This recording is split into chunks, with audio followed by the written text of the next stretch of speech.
So I am back in my happy place. I love it here. But with 2020, I haven't been able to get out here very much. And because of that, I have realized there are 5 things that I did not miss about camping. And that's what I want to talk about today. I want to talk about 5 things that I do not like about camping.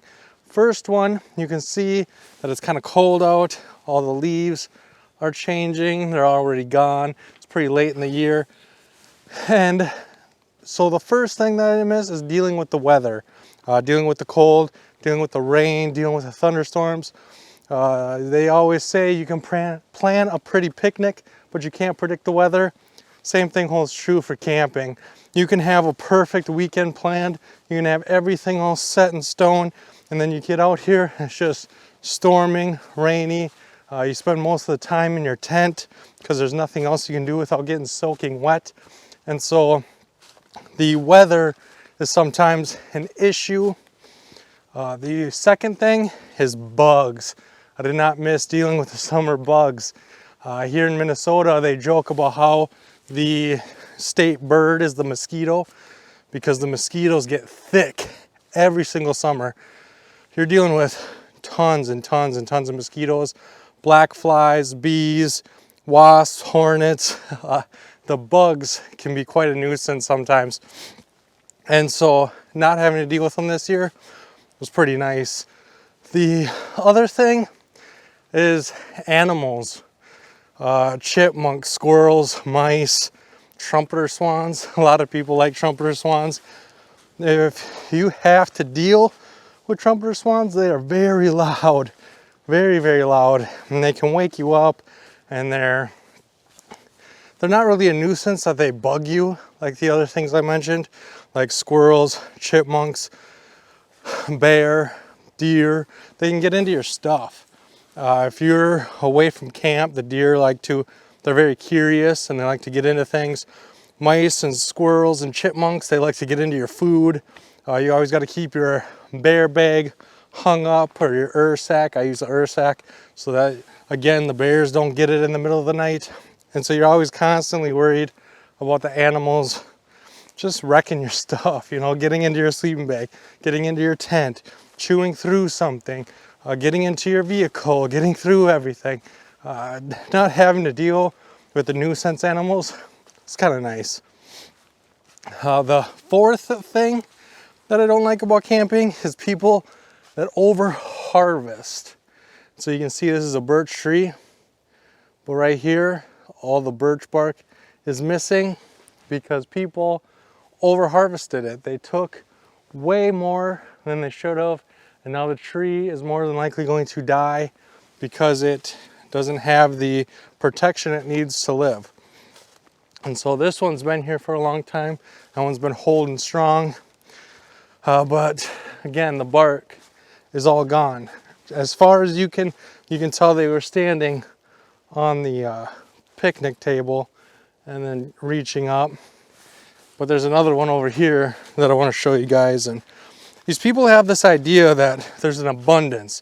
There's so much birch bark out here. There's so many birch trees. And it's those trees that produce the bark. And if you kill the trees, there's no more bark. It has to reproduce itself year after year after year after year. If you over harvest year after year after year after year, it's going to disappear. And we're not going to have the fire starting capabilities and all the advantages of birch bark if people continue to over harvest. Most of the time, the loose flakes hanging off, the wind blow them onto the ground. And the advantage of birch bark is it lights even when it's wet. And so you don't have to worry about it being on the wet ground. You don't have to worry at all. If you find birch bark on the ground, it will ignite and it will do just as well as if you pulled it right off the tree. But you can see this one too. White up top, as high as I can reach, brown, no bark whatsoever. And it's a shame. I don't like people that over harvest, because not only does it disrupt the ecosystem, not only does it kill the trees, not only is it unpleasant to see, that's less resources that campers are going to have in the future. That's less birch bark that we're going to find on the ground and ethically pick up and use. So the only time you should use a knife on birch bark is when it's dead, when it's already on the ground. I got an example of that right over here too. You can see, well, here's some little ones that are starting to grow. You can see how white they are. Here's another one. It's over harvest. As high as I can reach, no bark. And then after that, white. Well, here, there's some birch bark. There's some birch over here. All this fallen material, you can use a knife, cut that up. It'll start. Best fire starter ever. I love birch bark. And then again, you usually just look on the ground and find bark. Here we go. It's a perfect example right here. Bam, birch bark right on the ground. I don't have to peel it off the tree. I don't have to find a tree. The wind is doing the work for me. So keep that in mind as well. And then the fifth and final thing is time. I'm not camping out here tonight.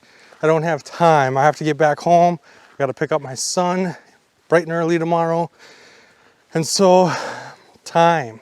It's hard to find the time to get out here. Coronavirus made that extremely difficult. I just said a word you're not supposed to say on YouTube.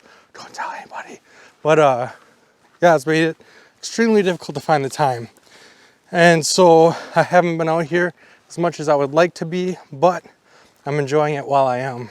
And so those are the 5 things that I do not like: bugs, nuisance animals, over harvesting, weather, and time, not having the time to do it. So thank you so much for watching. If there's anything you do not like about camping, leave it in the comment section down below. If there's anything you didn't miss about camping during this weird time of year, leave that in the comment section down below. And I can't wait to see you on my next video.